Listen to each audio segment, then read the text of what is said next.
belanja tuh kurang lebih tuh bisa sampai 30 kiloan bang. Cabang dia jadi tuh ada 3 apa 4 outlet lah gitu.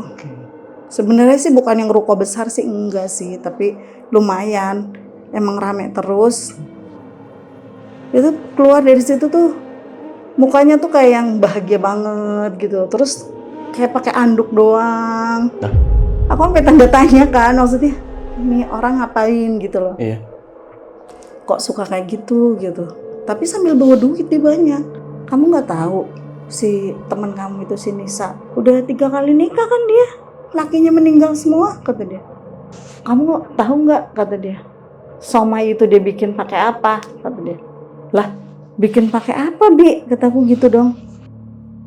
Terus kata Bidarmi, iyalah pasti belum nemu lagi dia tumbalnya, dia bilang gitu kan, belum dapet tumbal lagi. Terus kata aku, kenapa ya Bi tumbalnya harus suami dia ataupun cowok, dia bilang. Lah kamu mah temennya tapi nggak tahu apa-apa kata dia. Kataku ya Bi bukannya kayak gitu kan, terus kita sama-sama merantau terus beda tempat gitu ya, maksudnya lost contact, jadi ya nggak tahu lah Bi, kataku gitu. Dia tuh dulu pernah cerita sama Bibi, dia tuh sakit hati katanya gara-gara dulunya sering ditolak cowok gitu lah. Terus kayak ngerasa kena bully gitu loh bang, karena kan dia dulu kekurangannya gitulah, kayak pendiam, terus kayak agak-agak cupu lah penampilannya gitu. Makanya kenapa dia ngerasa sakit hati banget ya, yang dijadiin ya itu suaminya gitu loh, cowok, intinya tuh cowok gitu, jadi ya harus suami dia bilang.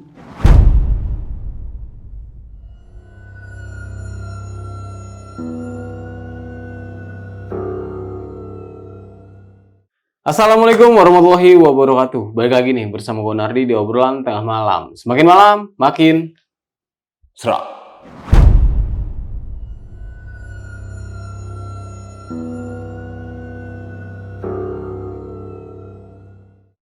Oke nih sob, kali ini gue sudah kedatangan seorang narasumber yang akan menceritakan pengalamannya beliau ketika ia kerja di salah satu tempat, yaitu usaha somai nih.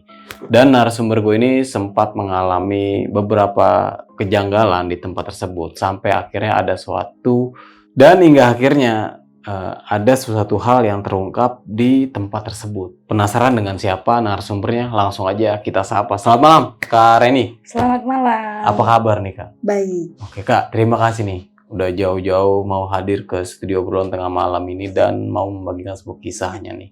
Ini kejadian di tahun 2015. Waduh, nyangka gak sih maksudnya bisa sampai seperti ini? Enggak. Pasti nggak nyangka. Oke, dan ternyata ini dulu ini sudah berjalan cukup lama ya? Udah. Usaha Kemungkinan ini. udah ya, karena pas aku mulai kerja di situ kan itu udah bagus gitu loh. Usahanya memang udah lancar. Oke. Nah, yang jadi pertanyaan, berapa lama sih Kak total kerja di tempat tersebut? Kurang lebih sih 1 tahun. Kurang lebih ya. Kurang lebih. Nggak nyampe 1 tahun. Parah banget maksudnya.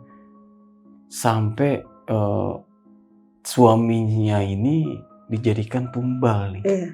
Untuk usahanya. Iya. Teman kakak sendiri nih. Iya, teman sendiri. Ini teman udah lama banget. Teman udah lama, tetangga kampung gitu lah. Oke, nah. Dan kaget gak sih Kak? Ternyata daging yang dipakai sama temannya ini bukan daging ikan tenggiri. Iya, pastinya. Kaget, shock, nggak nyangka aja lah gitu. Makanya harus hati-hati ya kalau misalnya beli makanan yang murah-murah lah ya. Iya, gitu. betul. Oke. Kak, mungkin ditahan dulu untuk ceritanya nih. Oke. Nah, buat kalian semua yang penasaran sama ceritanya Kak Reni seperti apa, kalian bisa tonton video ini sampai habis. Dan buat kalian juga nih, jangan lupa di-subscribe, like, dan diklik tombol hype-nya agar kalian gak ketinggalan video-video terbaru dari obrolan tengah malam. Dan buat kalian juga yang ingin menjadi narasumber di obrolan tengah malam, kalian bisa langsung aja WhatsApp ke nomor yang ada di bawah sini. Jangan lupa kunjungi media sosial kita, nanti semuanya gue taruh di deskripsi. Kak, sudah siap? Siap. Obrolan tengah malam, kita mulai.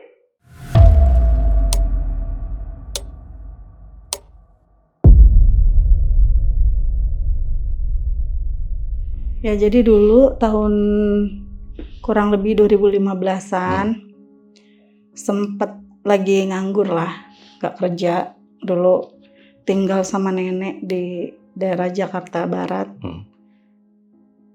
Lagi nyari-nyari kerjaan, ngontek temen lah satu-satu gitu. Terus kebetulan ada salah satu temen ini yang ngebales. Dia namanya Anissa, temen lama itu, tetangga kampung gitulah, namanya Anissa. Terus dia bilang ada kalau mau, katanya ada kerjaan kalau kamu mau. Kataku ya udah aku mau. Dia bilang ya udah nanti ketemuan aja, katanya kalau emang butuh kerjaan. Gajinya lumayan, tenang aja kata dia. Nanti aku jamin semua. Kataku ya emang itu dari kamu. Iya, ikut aku kerja kata dia. Kita ketemuan aja dulu, bilangnya sih gitu. Ketemuan sama dia gak lama tuh, karena kan udah lama banget nih gak ketemu sama dia nih bang, walaupun tetangga kampung. Karena dulu kan sempet ketemu itu waktu dia dulu nikah pertama, aku sempet tahu tuh sama dia tuh, bahkan sama suaminya pun aku agak kenal lah gitu. Terus lama gak kontak, barulah ketemuan, dia nentuin waktunya.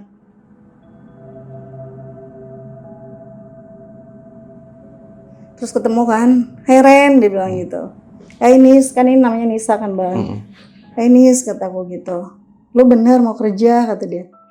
"Iyalah bener, orang lagi nganggur gini," aku bilang gitu. "Ada kerjaan aku kasih, kamu kerjanya cuman bagian belanja aja," dia bilang. "Kamu belanja ke pasar," dia bilang. "Bagian belanja aja ke pasar, kamu cuman ngambil ikan sama belanja kebutuhan lainnya," dia bilang gitulah, yang untuk usaha aku. Aku nanya kan, "Oh kamu sekarang usaha?" kataku gitu kan. "Aku nggak tahu loh, kita kan lama nggak ketemu," gitu kan. "Iya aku usaha, punya usaha somai," dia bilang gitu kan. Dia bilang punya usaha somai. "Oh keren," kataku gitu kan. Udah lama emang, ya lumayan lama semenjak yang habis pisah sama suami pertama, dia bilang gitu. Ya aku taunya ya memang pisah ya, cuman sedengar-dengar sih sebenarnya dia kayaknya meninggal lakinya. Tapi dia bilang kok pisah, ya udahlah. Terus nih anak juga pas ketemu kayak agak beda nih. Dulu kan dia terkenalnya kayak diem gitu bang orangnya. Kayak nggak nyangka aja gitu loh, tipe-tipe diem maluan gitu, tiba-tiba bisa buka usaha sendiri gitu. Terus lebih modis lah, intinya beda. Kata dia, ya kerja cuman belanja ke pasar, ntar gaji kamu lumayan lah, dia bilang. Pada saat itu? Lumayannya berapa nih, aku gitu. Lumayannya berapa nih, soalnya kemarin terakhir kerja gaji di atas 2 juta aja aku puyeng, kata aku gitu kan, buat kosan dan lain-lain. Terus kata dia, aku gaji kamu ya 5 juta, kata dia. 5 juta? Iya. Kataku, serius gaji 5 juta? Iya serius, aku gaji 5 juta, mau gak? Yang penting udah diem aja, urusan kamu tuh pokoknya kerja aja, diem gak usah banyak tahu urusan aku, dia bilang. Dari situ sebenarnya udah agak gak enak hati ya, karena kok kayak ancaman gitu loh ibaratnya. Dia bilang kayak gitu. Ya udah ya dia mau, ya udah pokoknya ikut, nanti tinggal bareng sama aku, kata dia. Jadi nggak perlu ngekos kamu, kata dia. Gaji udah enak, ntar kamu butuh apa tinggal ngomong. Dia bilang begitu. Ya udahlah, nggak pikir panjang, pikir aku namanya kerja sama teman, ya udah pasti terjamin gitu lah pikiran aku. Ya udah singkat cerita kerja sama dia nih bang. Kerja sama dia terakhir tahun 2015an lah, udah mau akhir. Kerja sama dia, mulai kerja ke pasar nih belanja, karena kata dia kan tinggal belanja ke pasar aja, kan pertama dikasih tahu sama dia tempatnya, nanti ketemu sama Pak Budi, dia bilang itu Pak Budi yang biasa ngasih ikan, kata dia. Belanja tuh kurang lebih tuh bisa sampai 30 kiloan bang. Cabang dia jadi tuh ada 3 apa 4 outlet lah gitu. Sebenarnya sih bukan yang ruko besar sih, enggak sih, tapi lumayan, emang rame terus. Ya udah setiap harinya kayak gitu tuh, karena banyak pesanan. Ntar pesanan jauh deket tuh ada aja yang pesen gitu loh bang, orderannya ada aja gitu dia. Aku aja sampai salut, pasar belanja. Terus kalau di rumah itu kan ada yang tukang masaknya kan, yang ngolahnya. Itu namanya bidarmi. Ini bidarmi yang tahu resepnya juga lah somai itu gitu loh. Ya udah bidarmi yang ngolah. Cuman saya bingungnya kan karena nih ikan juga udah di ini loh bang.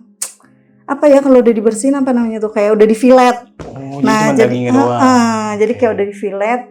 Pikir aku ya udahlah, nggak mikir yang aneh-aneh gitu loh.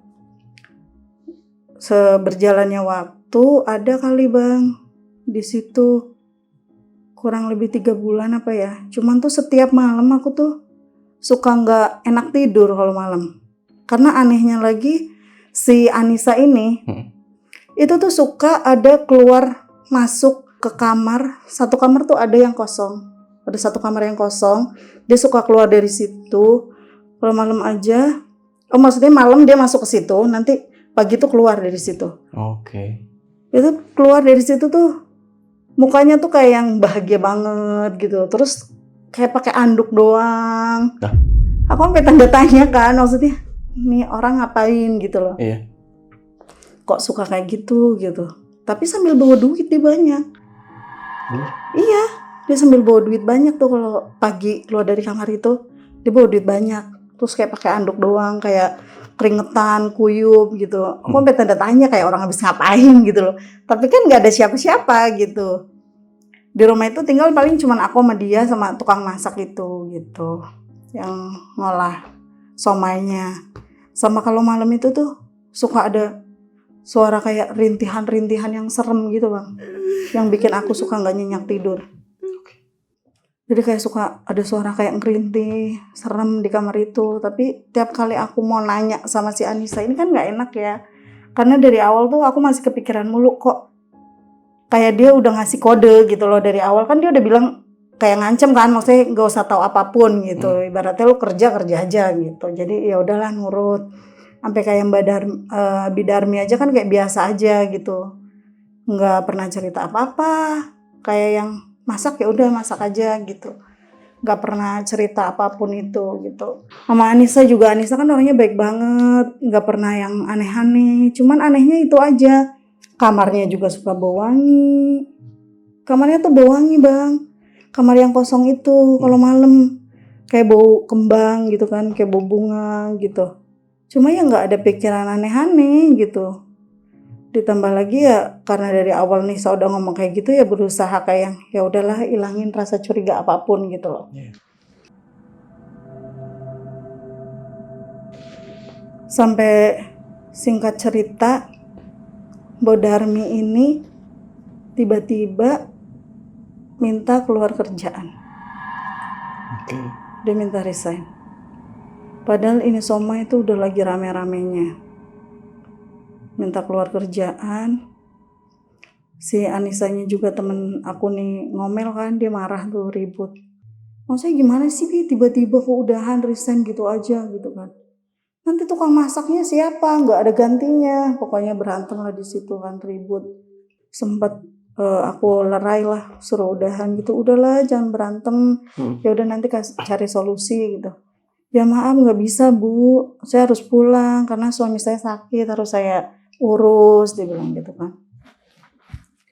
Ya udah, Anissa saking keselnya masuk ke kamar, dia ngambil duit bang, ngambil duit dilemparin kan ke bidarmi kan.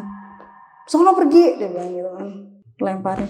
Anggap aja tuh pesangonnya, daripada ribet, males ribut-ribut, keluar gitu aja, dia bilang.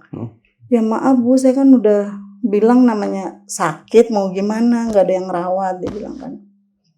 Ya udah pulang bidarmi tuh terus ngasih nomor telepon bidarminya, sempat ninggalin nomor HP ke aku kan. Kata bidarmi cuma bilang lagi nih, Ren ini kamu pegang, dia bilang gitu. Kali aja ntar kangen sama Bibi, telepon aja ya, dia bilang. Ya Allah Bi, iya ya. Kita selama di sini nggak pernah tahu nomor telepon gitu kan, nggak pernah saling tahu nomor handphone. Iya ya udah ini pegang aja, dia bilang gitu. Nanti kalau misalnya ada apa-apa ya pokoknya telepon aja. Ntar juga pasti kamu butuh Bibi, dia cuma bilang gitu.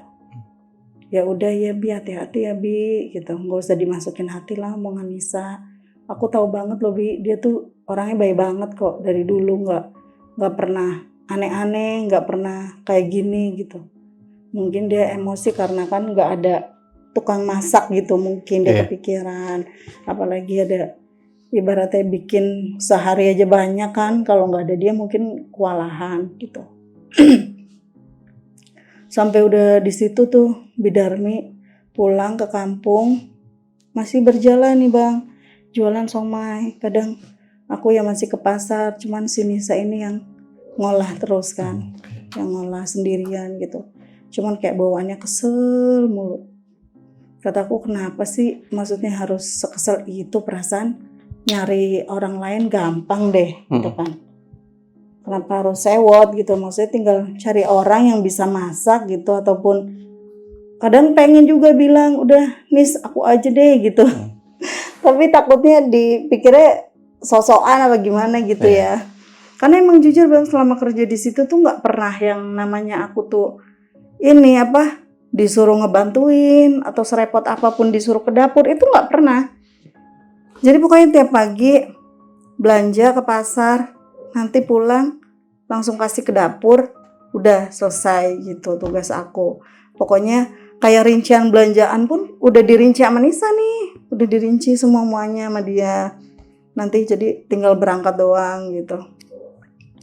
Sampai Bidarmi pulang, dia masih suka agak kesel kan ya itu, gak ada tukang masak. Kataku ya udahlah Nis, daripada gak ada orang lagi, cari aja, ngasih solusi kan ibaratnya aku loh Bang. Cari aja yang lain. Enggak lah, kamu mah gak ngerti apa-apa, kata dia gitu kan. Gak ngerti apa-apa, dalam hati aku gitu.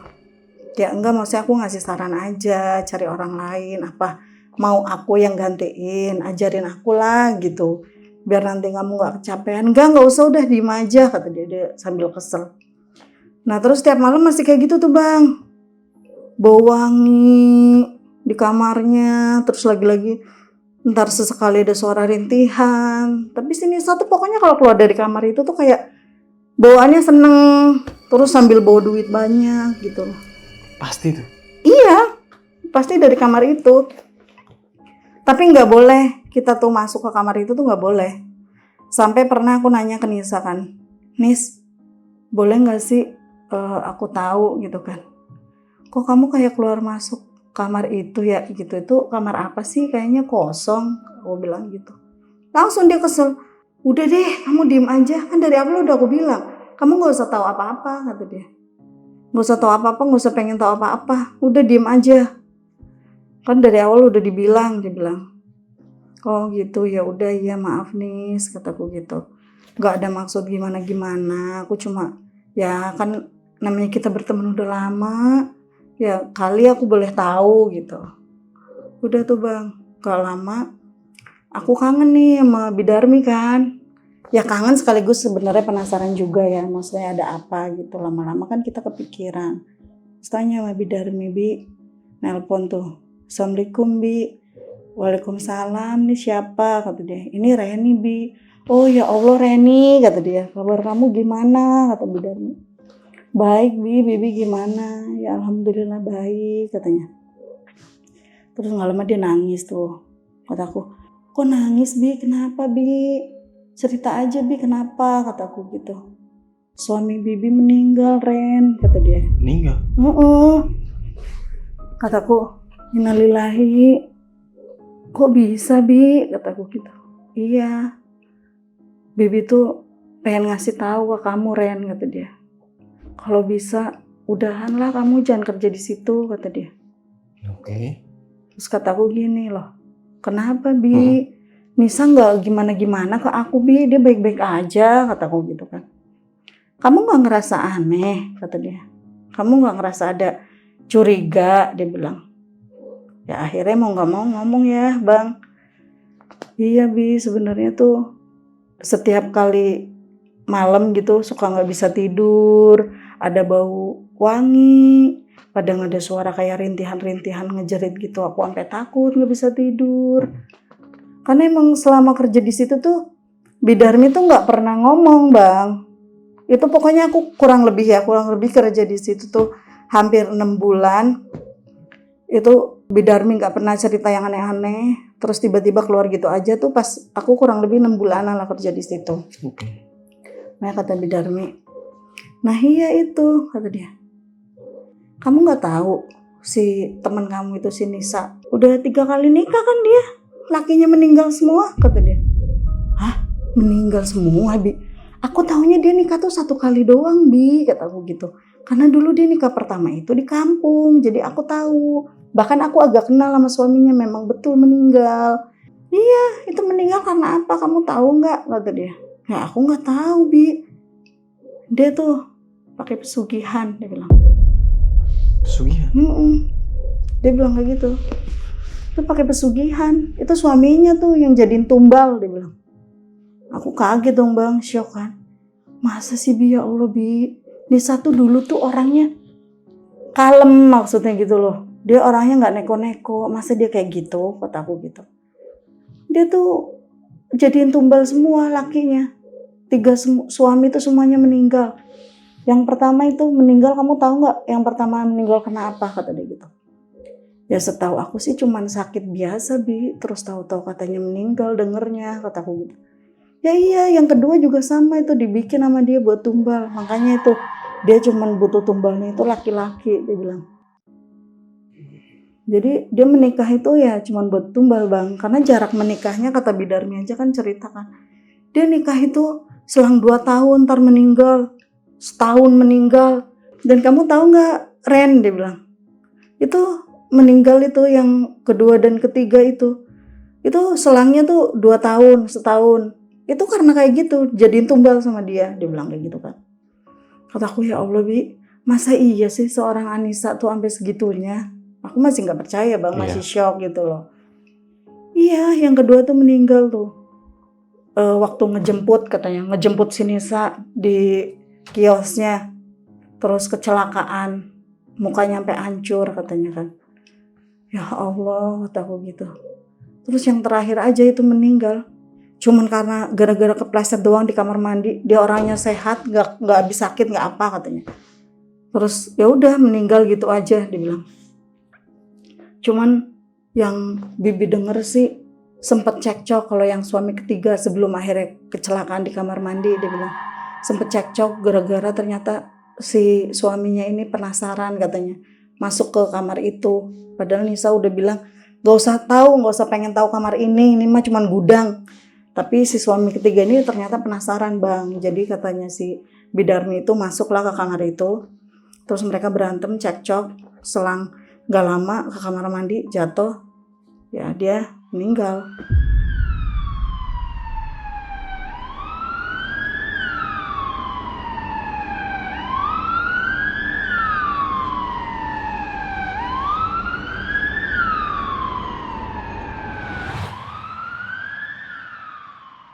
Kalau pikirnya aku sih ya kemungkinan berantem karena tahu mungkin isi kamar itu apa gitu kan.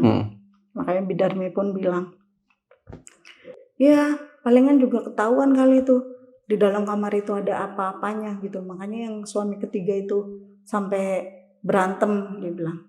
Akhirnya saya nanya kan, ya sebenarnya kamar itu ada apanya Bi, kataku gitu kan. Masalahnya aku sendiri pun pernah nanya, bilang sama si Anissa, dia langsung kesel sama aku gitu loh, langsung marah. Ya itu tempat buat ritual, dia bilang. Itu tempat buat ritual dia. Udah kawin sama jin. Lihat kan dia kalau keluar dari kamar itu pakai apa? Pakai anduk doang, dia bilang. Terus saking keselnya tuh Bidarmi. Dan kamu tahu nggak Ren? Dia sampai nangis kan. Suami aku tuh dibikin sama Nisa, dia bilang kayak gitu tuh. Maksudnya? Ya ternyata suaminya Bidarmi itu dibikin sama Nisa. Dibuat meninggal juga? Iya, mau nggak mau akhirnya dibuat meninggal. Terus kataku kan bilang, Bi tapi jangan seuzon dulu, kataku bilang gitu. Gak bisa Ren, aku udah ke Ustadz, kata dia gitu kan. Aku udah nanya ke orang pintar, beberapa orang pintar bilang, ya memang dibikin sama orang terdekat aku, kata dia. Siapa sih orangnya kalau bukan dia, kata dia. Karena kan yang terakhir kesel sama aku tuh cuman si Nisa doang, yang tadinya ibaratnya sopan kalau sama Nisa manggil Bu gitu ya bang. kayak udah kesel banget Bidarmi, manggilnya cuma Nisa doang gitu. Dibikin suami aku meninggal. Suami aku ibaratnya cuma muntaber doang. Orang periksa juga kata dokter nggak kenapa-napa. Selang nggak lama di rumah muntah darah. Suami aku meninggal katanya gitu kan. Itu dibikin dia. Pokoknya lihat aja katanya. Aku mah nggak bakalan mau maafin si Nisa. Bidarmi bilang gitu. Kata aku ya jangan inilah, maksudnya jangan dendam gitu. Coba ngobrol dulu sama Nisa Bi, kataku gitu kan. Kali aja cuman pikiran Bibi atau ada kesalahan apa gitu. Coba diobrolin dulu, jangan nyimpen dendam, kataku gitu. Gak bisa kayak gitu. Memang udah nanya ke orang pintar itu udah beberapa. Dan itu pun memang pada bilang ya orang terdekat. Siapa lagi sih yang ada dendam sama aku gitu kan.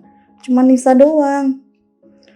Terus berarti soal ritual itu benar itu Bi. Aku masih penasaran Bi, karena memang kamar itu tuh selalu berwangi. Terusan juga suka ada rintihan di kamar itu, kataku gitu kan.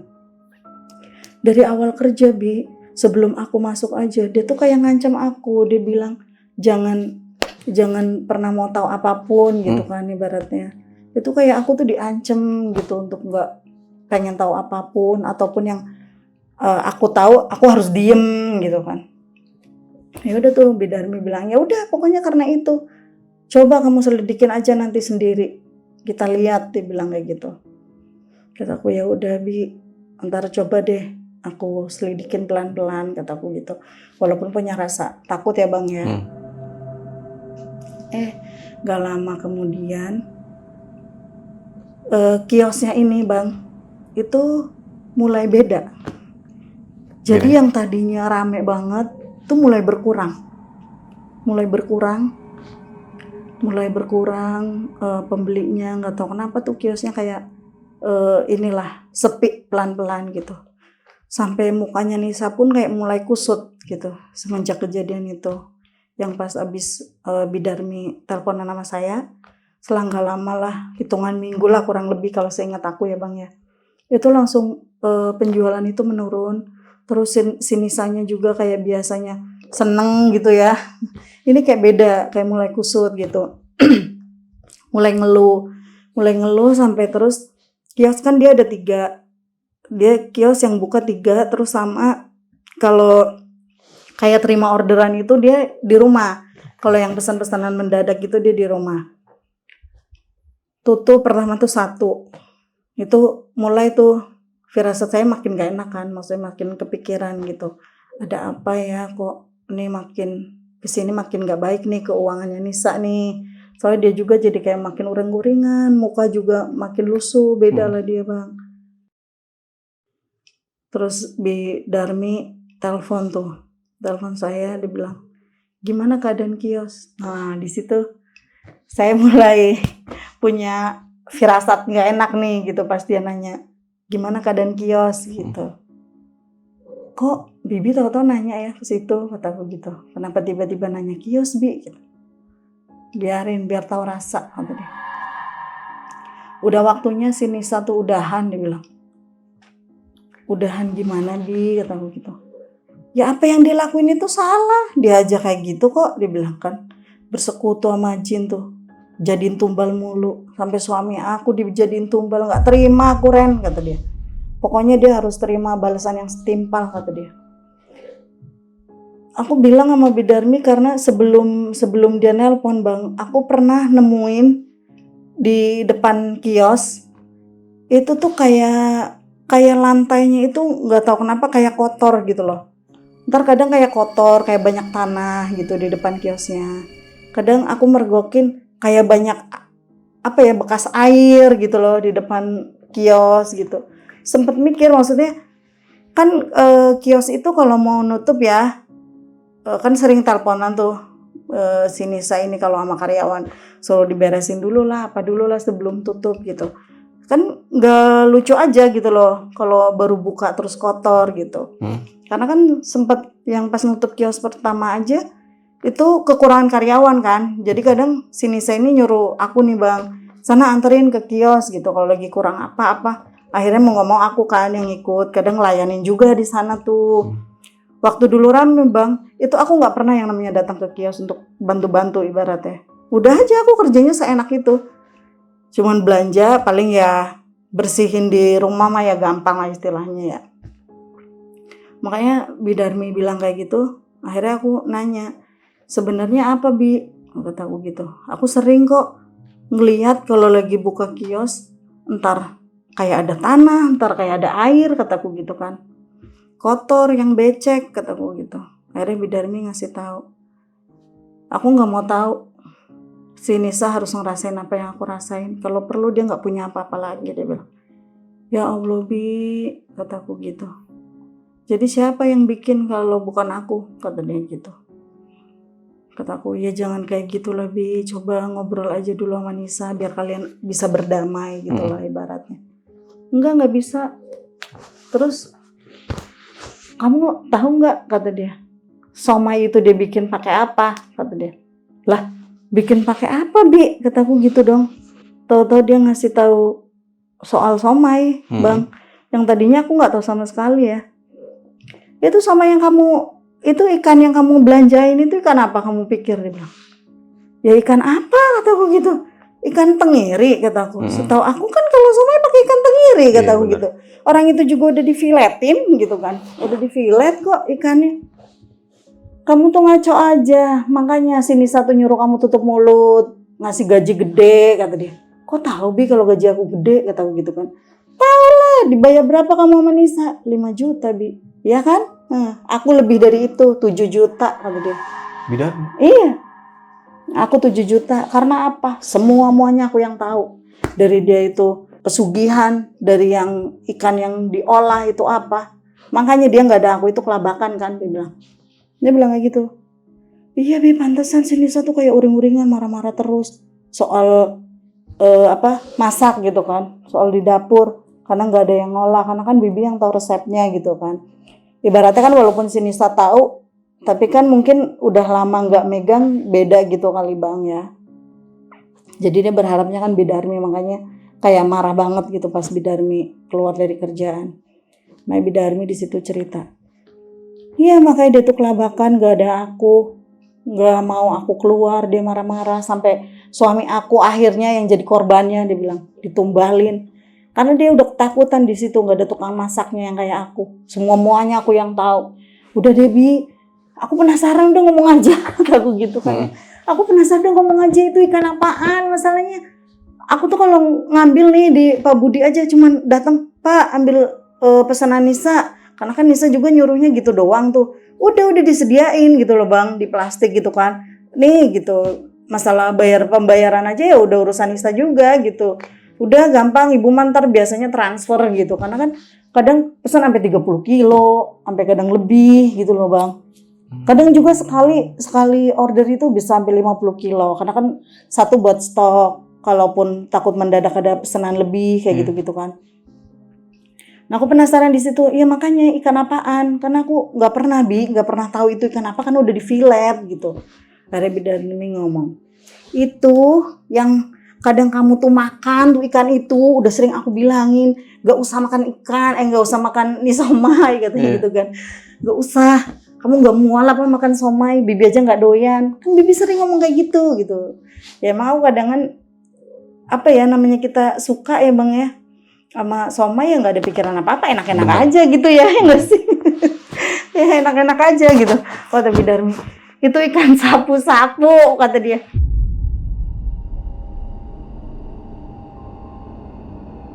Ikan sapu-sapu? Aku shock dong bang. Kataku gini Bi, yang bener aja Bi, ikan sapu-sapu tuh aku suka tahu. Kadang ada di danau, di empang, aku bilang gitu. Aku ngeliat wujudnya aja aku geli sama serem, aku bilang gitu kan. Itu ikan sapu-sapu, makanya murah. Kamu kan nih ikan somai di situ aja satu enak terus murah, dia bilang gitu kan. Kenapa itu si Nisa bisa jualan serame itu? Karena satu dia berani dihargain murah, dia bilang gitu. Sementara kan ikan tenggiri aja mahal bang. Iya. Gak worth it dong kalau misalnya somai dijual harga murah, sementara ikan tenggiri aja mahal bang. Walaupun ibaratnya somai itu dominan sama tepung ya, Saya kan tahu lah gitu. Dominan sama tepung, tetap aja kalau daging si ikannya ini kurang, dia rasanya akan kurang. Masih Karena berubah ya? iya, karena kita seolah kayak jadi makan tepung kan, nggak berasa ikannya gitu loh. Makanya kok ini jualnya satu murah, terus kan kayak porsinya kan agak gede-gede gitu loh bang, nggak kayak biasanya di abang-abang gitu. Yang segini-segini. Itu dia malah agak gede-gede dia bikinnya. Makanya dia murah, terus dia agak gede kan. Makanya kaget tuh, shock. Kan sapu-sapu Bi, kataku gitu. Sumpah Bi, aku berulang-ulang loh bang ngomong sama Bidarmi. Seriusan Bi, ini masalahnya tuh setiap hari aku ambil udah di fillet gitu loh. Kalau misalnya ini ikan sapu-sapu sih enggak banget aku. Buat makan aja gak bakalan aku makan, gak bakalan aku telan. Bang aku tuh tahu loh bang, bentuk ikan sapu-sapu tuh serem banget loh. Iya.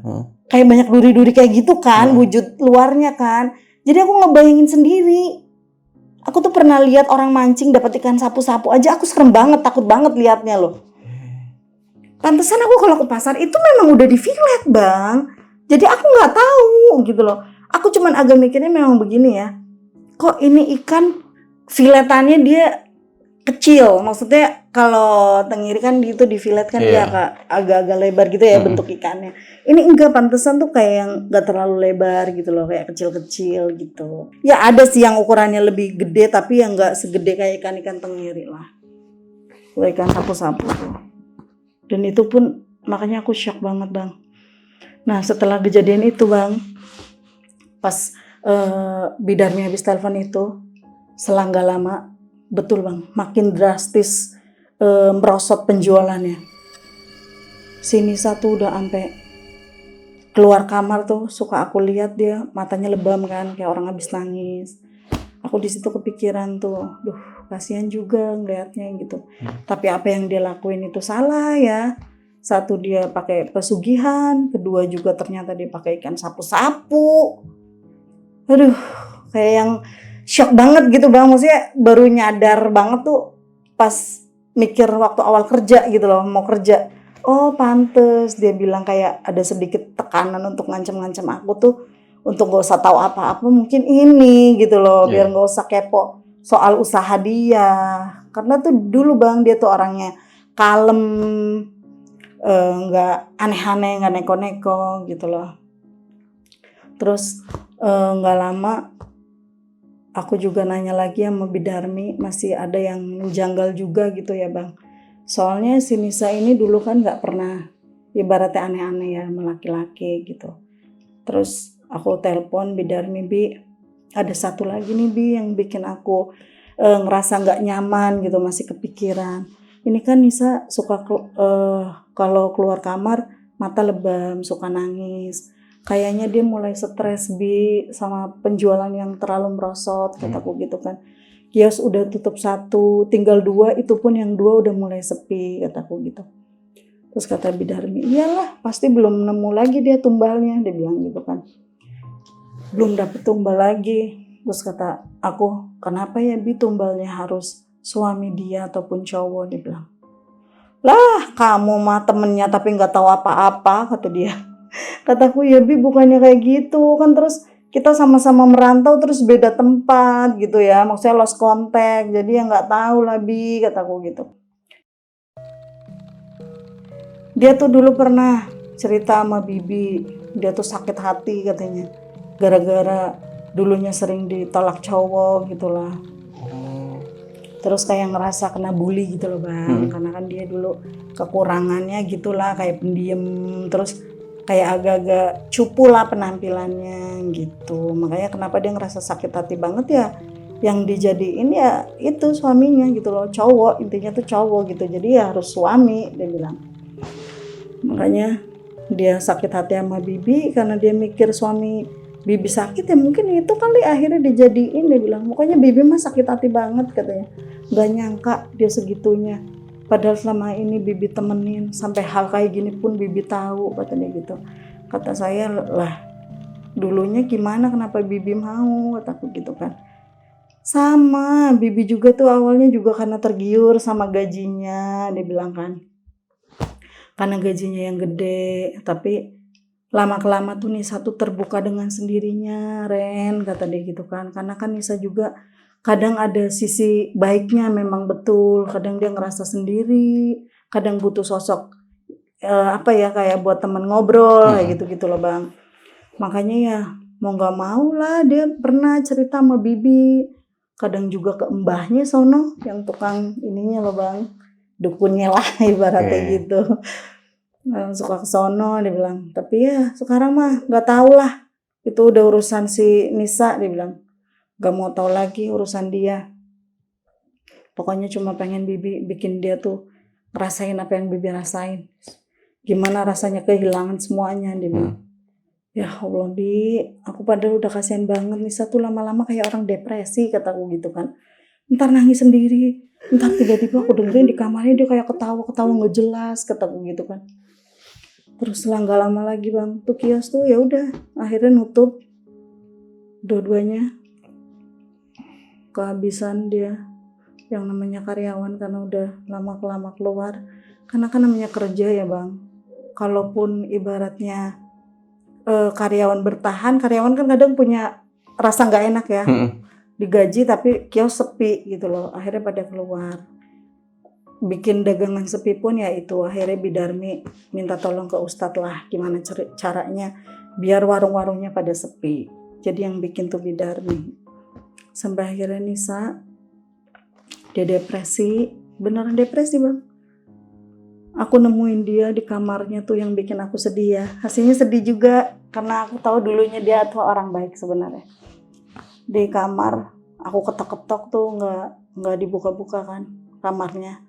Sampai aku minta tolong tuh tetangga gitu, tolongin dong Pak, kata saya gitu. Ini masalahnya Bu Anissa, saya kan tetap menghormati ya kalau lagi jam-jam maksudnya masih kerja ataupun masih kude ya aku panggilnya Bu gitu. Ini Bu Anissa nggak keluar kamar kataku gitu kan, nggak ada suaranya. Pas dibuka Bang, taunya dia udah banyak darah di tangannya. Banyak darah? Dia bunuh diri, dia motong dia sayat tangan dia. Aku shock kan melihat dia keadaan dia kayak gitu.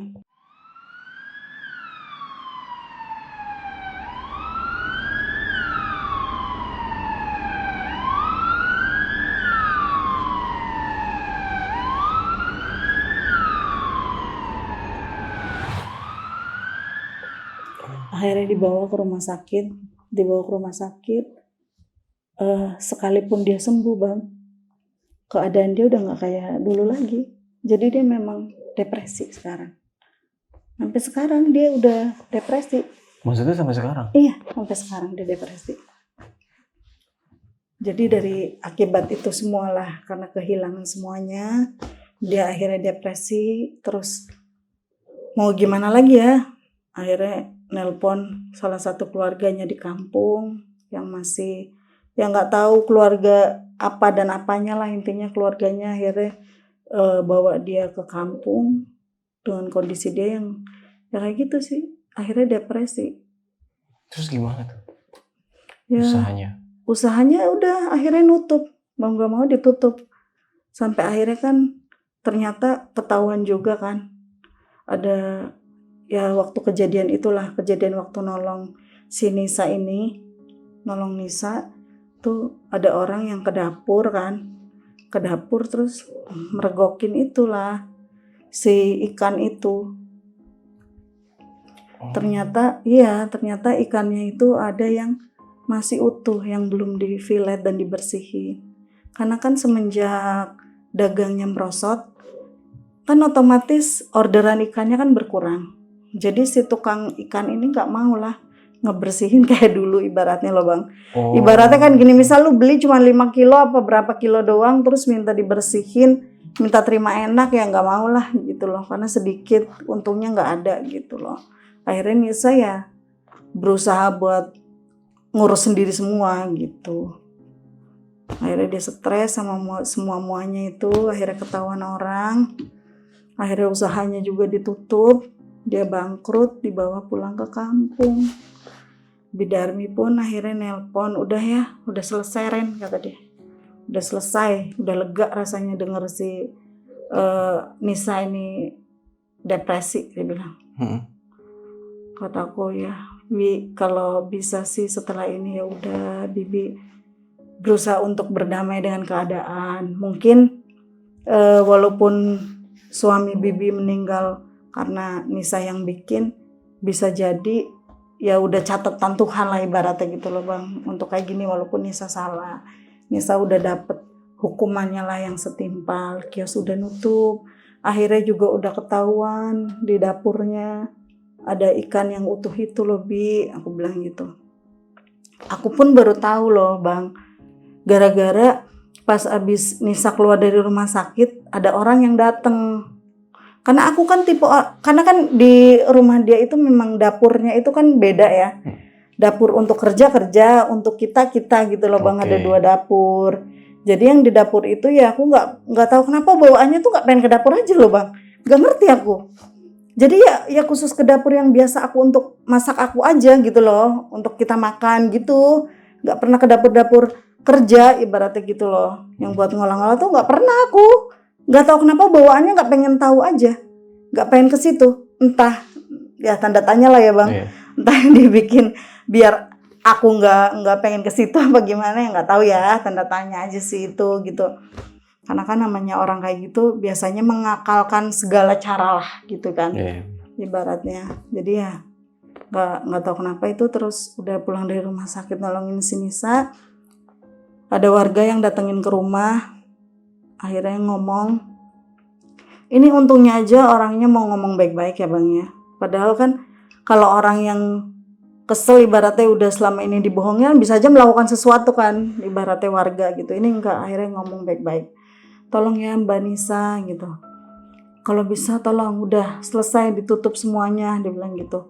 Saya kecewa banget, ternyata usahanya Mbak Nisa selama ini pakai ikan sapu-sapu, dia bilang. Saya pikir tuh ikan tenggiri, somai itu terkenalnya ikan tenggiri bukan ikan sapu-sapu, digituin kan. Tolong Mbak Nisa, saya nggak mau tahu lagi, harus ditutup dan Mbak Nisa nggak usah tinggal di sini lagi, bilang gitu kan.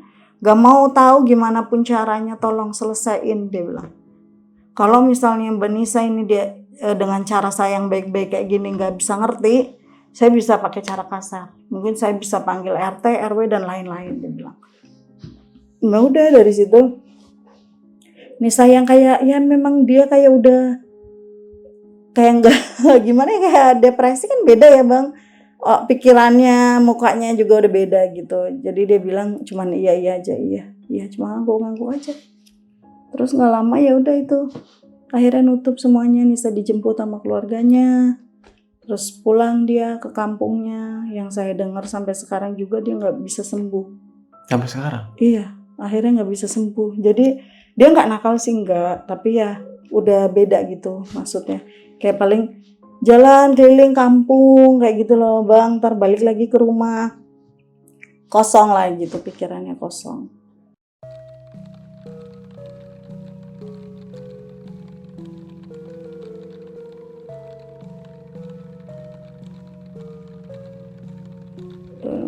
Nah itu terus Kareni semenjak itu gimana tuh?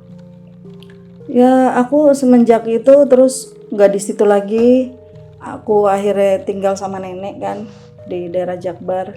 Akhirnya aku tinggal di sana, berusaha nyari kerjaan lagi. Terus ya nggak mau tahu lagi lah intinya tentang Nisa ini ya. Cukup jadiin pelajaran gitu loh. Ibaratnya ya apapun lah yang kita usahakan mau kayak gimana pun kalau caranya dengan tidak baik ya pasti akan mendapatkan sama sesuai apa yang kita lakuin loh gitu loh Bang. Iya sih. Ibaratnya gitu kan. Makanya aku sih yang shocknya sih gitu aja maksudnya kok bisa gitu ternyata itu ikan sapu-sapu karena selama ini aku nggak pernah curiga apa-apa Bang. Satu dia cuman ikan itu memang di fillet gitu loh. Nah kalau misal dari dokter di ronsen itu penyakitnya apa? Oh si Nisa ini? Nggak ada di ronsen aja sampai berkali-kali gitu kan ya kan pengen tahu dong nih kok kayak orang depresi kayak gitu-gitu kan. Itu nggak ada kayak gagal terus. Ronsen itu berkali-kali loh Bang. Ronsen itu berkali-kali. Berarti ketika dicek normal? Iya normal. Tapi aku sempet cari tahu ya Bang ya. Orang kalau yang udah kayak gitu, ibaratnya memang udah dikasih finish jalan sama Tuhan ibaratnya gitu ya. itu tuh memang akan dihilangkan lah jejaknya ibaratnya tuh gitu. Jadi ronsen pun nggak mempan gitu. Oke, dan akhirnya kakak nih keluar dari tempat kerja itu ya. Nah, itu ruko sama rumahnya itu gimana tuh? Ruko sama rumah, kalau ruko kan dia memang sewa ya, bukan kepemilikan. Jadi ya di stop. Untungnya sih nggak ada tunggakan biaya apapun. Kalau untuk rumah sih setelah itu keluarganya bilang sih pengennya dijual. Karena sesudah itu sih nggak tahu sih kabarnya udah laku apa belum sih, nggak ngerti ya Bang soal itu. Tapi yang jelas rumah itu ya mau dijual, bilangnya gitu. Karena kan udah nggak boleh lagi kan nempatin di situ sama warga, karena semenjak akhirnya ada yang kepergok ketahuan itu ikan bongkar ya? di dapur ya.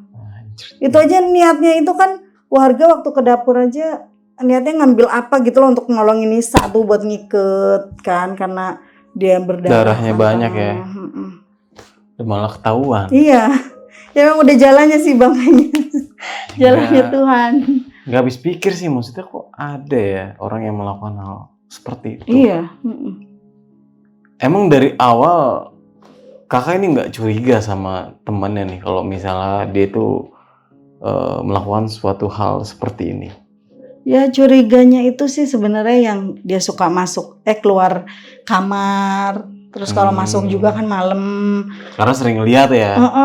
Sering kepergok. Terus udah kayak gitu kok bawa duitnya banyak gitu loh. Nah, bawa duitnya itu seperti apa tuh? Maksudnya banyaknya berapa? Atau 100 ribuan atau 50 ribuan? Atau? Ya campur gitu lah. Ada 100 ribuan, ada 50-an ribu gitu. Tapi kadang dia ikat sama dia pakai karet. Kadang diikat sama dia pakai karet kayak yang udah habis dihitung gitu loh Bang.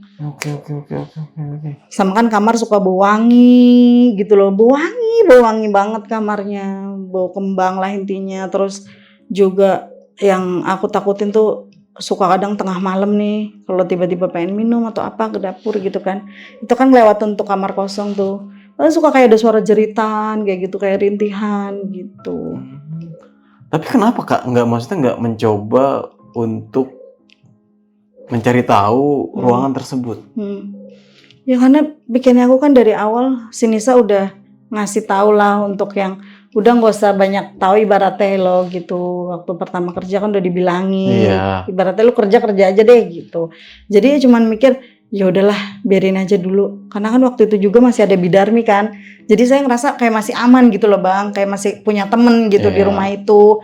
Jadi berpikirnya udahlah nggak apa-apa gitu. Nah setelah bidarmi nggak ada gimana tuh? Nah pas ya itu makanya akhirnya saya beraniin diri telepon bidarmi karena ada rasa kangen dan rasa penasaran kan, maksudnya apalagi kan sempat kepikiran tuh yang pas bidarmi bilang nanti kapan-kapan pasti kamu butuh lah gitu nomor ini gitu, telepon bibi gitu. Nah akhirnya nanya bidarmi karena kan lama-lama juga kayak merinding mulu, kayak nggak bisa tidur mulu kan, gak nyaman kerja kayak gitu penuh ketakutan kan Bang. Akhirnya udah nelpon. Baru deh dikasih tahu semua. Itu pun bidarmi aku rasa kalau suaminya nggak dibikin sama Nisa dia nggak akan cerita. Kalau kataku ya. Jadi dia cerita berdasarkan dendam istilahnya. Karena dia dendam ya. Iya. Bidarmi ini. Nah maksudnya kakak ini kenapa ketika bidarmi ini udah keluar dari tempat kerjaan tersebut dan mendapatkan informasi dari bidarmi tentang ruangan tersebut juga, kenapa nggak langsung melihat secara langsung dalamnya itu seperti apa?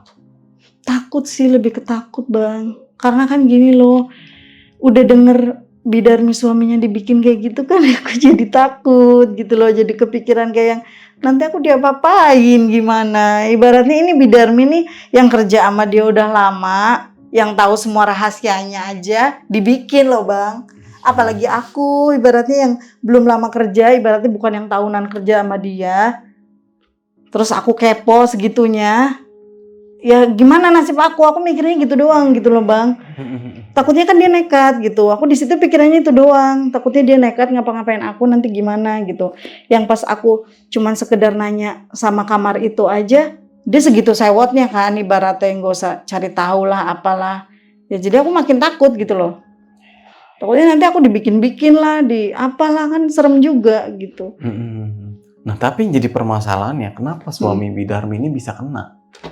Jadi bikin sama dia. Jadi dia ke mbahnya itulah ke dukunnya itulah. Posisinya kan jauh. Maksudnya suaminya Bidarmi ini kan ada di kampung. Kok bisanya kena gitu? Ya kan satu udah tahu fotonya, udah tahu namanya. Kan Bidarmi kan namanya udah deket. Pernah ngirimin fotonya mungkin kalau di handphone gitu. Bisa dari situ? Bisa. Kan kalau pakai foto sama nama bisa, Bang. Bisa, asal ada foto, ada nama, lengkap, kelar. Oke. Dibikin, mau kayak apa juga bisa. Makanya sih, ya kadang kita harus hati-hati juga ya sama orang gitu. Kalau kita nggak ini, ya mending jangan berani-berani deh. Apalagi kalau udah orang sakit hati tuh, pasti apa aja bisa dibikin, Bang. Dari foto? Dari foto. Soalnya biasanya kalau misalnya aku tahu itu kayak dari benda pemilik dari si orang ini, entah itu rambut, entah ya kan? Iya. Kayak gitu-gitu. Enggak, ini pakai fotonya. Karena kan Bidarmi kan sempat nyari tahu tuh, bilangnya sih enggak dari rambut, kayaknya dari sesuatu yang dia punya, cuma kayak gitu doang. Nah Bidarmi tuh inget-inget kayaknya cuma punya foto, karena kan pernah tuh dulunya main gitu kan, terus sempat foto bareng kayak gitu-gitu. Jadi kayaknya pikirannya Bidarmi tuh cuma nyimpen foto doang. Kayaknya yang disimpan cuma foto aja. Dan akhirnya semuanya itu berbalik ya. Iya. Dan bisa dibilang ini ya karma sendiri. Iya, sebenarnya sangat disayangkan ya, maksudnya karena mereka tuh udah saling tahu lah istilahnya gitu. Tapi ya mau gimana, Nisa juga salah ya. Harusnya tidak melakukan hal kayak gitu loh. Sudah membohongi publik dengan jualan dia, ditambah dia melakukan hal yang ya dibenci lah gitu. Tapi kalau misalnya ya setiap orang pasti akan melakukan suatu hal yang seperti itulah. Demi ya balik lagi kayak Nisa usahanya ya. Iya, betul. Bagus banget gitu, sampai punya 3 cabang. Iya, dia punya 3 kios, terus di rumah juga terima orderan, yang di rumah pesanan, mau mendadak mau apa selalu bisa, selalu ready. Berarti dulu karyawannya banyak ya? Dulu karyawannya banyak, Bang, makanya itu dia, aku tuh nggak pernah yang namanya bantuin atau suruh nganter apa, nggak pernah. Dibilang kerjaan aku enak banget, makanya dulu tuh aku tergiur, maksudnya dibilang gaji lu 5 juta gitu loh. Iya. Aku dulu paling gede ibaratnya mentok-mentok di 3 juta pun kotor untuk bayar ini ono gitu loh. Itu pun udah gede banget gitu. Ini 5 juta semuanya udah ditanggung, tinggal bareng sama dia gitu loh. Siapa sih yang nggak mau gitu. Benar. Nah, tapi karyawannya ini yang kios ini ya, itu tahu nggak sih kalau itu daging sapi? Enggak lah, nggak tahu. Karena memang semuanya tuh udah dari rumah disiapin ya kalau somainya. Jadi tinggal bawa ke kios aja, nanti di sono kan tinggal pakai langsung yang untuk pengukus itu loh, Bang. Dia tinggal ini aja. Berarti dari rumah semua itu tuh udah diracik. Iya, udah. Kayak bumbu aja semua udah dari rumah. Bumbu kacang kayak gitu-gitu kan untuk somainya itu udah diracik semua sama Bidarmi. Jadi di kios cuma jualan doang. Iya, di kios cuma jualan doang. Ya kan kalau misalnya tahu nanti ngeri kan, bocor kemana-mana ibaratnya. Kalau tapi kan akhirnya tahu dong. Iya. Karyawannya. Sempet komunikasi nggak sih, maksudnya reaksi dia gimana tuh kalau misalnya tahu semuanya seperti ini? Ya mungkin kalau karyawan kan memang nggak tahu sama sekali ya, Bang, soal ikan itu. Tahu pun akhirnya ya karena dengar dari mulut ke mulut yang akhirnya kejadian si Nisa depresi ini yang keluar dari rumah sakit, yang dia habis bunuh diri, terus diusir sama warga, akhirnya kan kedengeran sana sini lah, karyawan juga akhirnya denger gitu kan. Ya mungkin mereka ya tetap kecewa lah ya, apa yang dia kerjakan itu ya gak seharusnya dia lakuin ibaratnya gitu loh, Bang. Karena kan gak wajar banget gak sih pakai ikan sapu-sapu. Aku aja ya kaget. Udah bukan gak wajar lagi sih, parah banget. Aku aja kaget, Bang, serius. Aku tuh tahu loh ikan sapu-sapu kayak apa. Itu tuh ngeri banget maksudnya bentukannya kan. Lalu juga ikan sapu-sapu ada yang gede, ada yang kecil. Iya. Maksudnya kan kakak juga sempet ngambil barang ini ya. Emang gak curiga kalau itu bukan ikan tenggiri? Soalnya kan pasti beda dong. Iya, dibilang aku tuh sempet curiga ya, mikirnya karena ukurannya gitu loh, Bang. Maksudnya nggak selebar kayak ikan tenggiri gitu ya, maksudnya besarnya. Pernah megang nggak sih? Enggak, cuman ngeliat pas di kantong gitu kan, terus ya udah lihat, oh kayak kok ikannya gini gitu loh. Untuk megang gini ya enggak, karena nanti ya takutnya pas kepergok Nisa atau gimana. Kalau di pasar kan aku udah repot bawa belanjaan. Iya Jadi sih. nggak kepikiran gitu. Nah itu kabar dari Pak Budi yang Heeh. jualan daging sapu-sapu gimana tuh? Ya aku sih kurang tahu kabar Pak Budi kayak gimana ya Bang. Cuman sih kalau sampai udah ibaratnya ngelayanin pelanggan begini, kemungkinan ada pelanggan lain gak sih di belakang itu? Pasti. Berarti kan Ya rata-rata kan gitu. somai Mikirnya pada sih gitu zaman- aja. iya. Rata-rata somai pada zaman tersebut kebanyakan ya memakai ikan Iya. sapu-sapu, Iya. bukan ikan tenggiri. Iya. Karena setahu aku, mohon maaf kalau salah ya, setahu aku ikan tenggiri itu kan harganya memang mahal. Terus juga kalau untuk jualan yang tempat-tempat biasa tuh kayaknya kurang worth it lah dengan harganya murah tapi ikan-ikan mahal tuh kayaknya gimana sih gitu loh Bang. Iya juga sih. Ya kan, untuk keuntungannya gimana, labanya gimana gitu Iya, sih iya. kalau pikiran aku gitu. Makanya ya bisa jadi ya banyak orang dulu yang pakai ikan itu gitu. Iya. Karena satu kan jauh lebih murah gitu loh Bang. Iya. Jauh lebih murah gitu. Pantesan kalau misalnya somai-somai murah, berarti bahaya dong itu ya. Tanda tanya ya. Dia Ya pakai daging ibaratnya apa tanda gitu ya. tanya sih. Ya mungkin kalau sekarang sih mungkin nggak semua ya kayak gitu Iya. gitu. Tapi kalau dipikir logika sih bisa aja karena ya memang harganya kan jauh lebih murah kalau ikan sapu-sapu gitu. Iya. Makanya kalau ketika mau beli makanan ya harus hati-hati. Iya, Ya kalau ketika dia jual murah gitu kan. kalau bisa gitu. Gitu. Makanya kalau misalnya dia jual mahal berarti dia punya kualitas. Nah, apalagi nih mungkin orang suka nggak ini ya kadang kalau makan kayak ya udah makan aja gitu, nggak dirasain dulu gitu. Kalau aku tuh kadang ngerasain Bang, jadi gini, agak curiga kalau pas nemu nih somai murah nih, satunya 1.000-an loh kalau di abang-abang keliling kan. Iya. 1.000 itu pernah nemu itu tuh daging ikannya berasa banget, banyak banget daging ikan yang kemakan. Itu di situ aku tuh kadang suka agak-agak ngeri-ngeri sedem. Tapi ya, maksudnya kalau misalnya daging sapu-sapu sama daging ikan tenggiri, itu ada bedanya nggak sih? Maksudnya dari rasa ketika udah jadi ya, itu ada bedanya nggak sih? Kalau untuk aku sendiri sih jujur aku nggak tahu ya Bang. Kalau soal perbedaan rasa ikannya ya, karena kan waktu saat itu aku juga nggak tahu kalau itu ikan sapu-sapu. Jadi makan ya makan aja gitu. Maksudnya waktu dari waktu dia kekenyalannya bikin. pasti ada.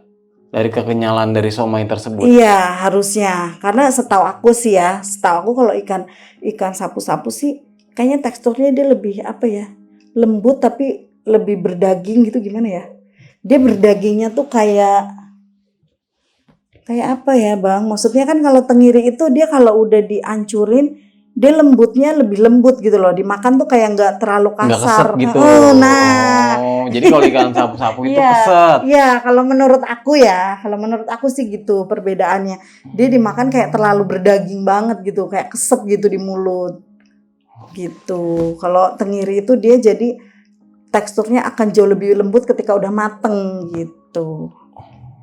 Makanya aku sempet ngeri kalau ketemu abang-abang yang keliling nih, mohon maaf ya. Terus udah harganya murah. Kan satu kan 1.000-an tuh ya abang keliling gitu. Nggak worth it lah ya. Terus dagingnya berasa banget, itu kayak nggak worth it. Betul memang enak betul, tapi tuh kayak tanda tanya besar gitu. Iya sih benar.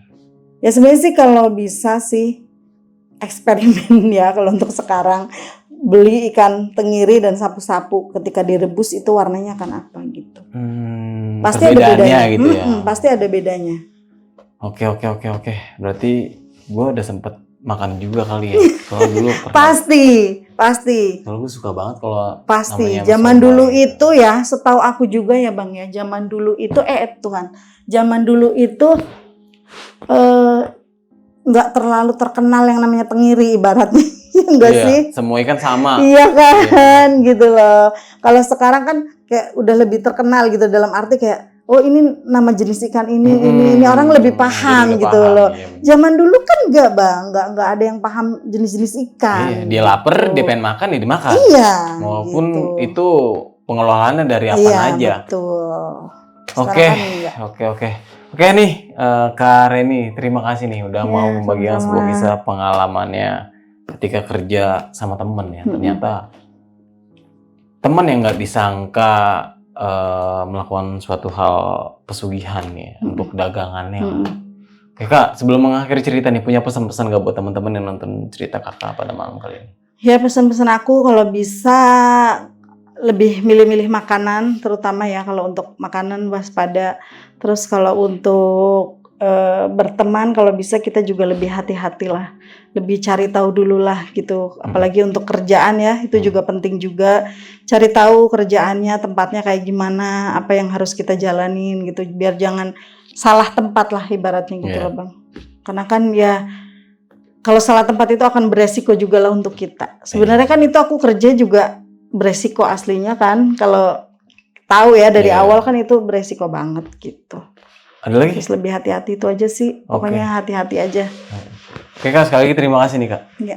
Oke, mungkin itu aja. Gue Nardi pamit undur diri. Sampai jumpa di video-video selanjutnya. Wassalamualaikum warahmatullahi wabarakatuh.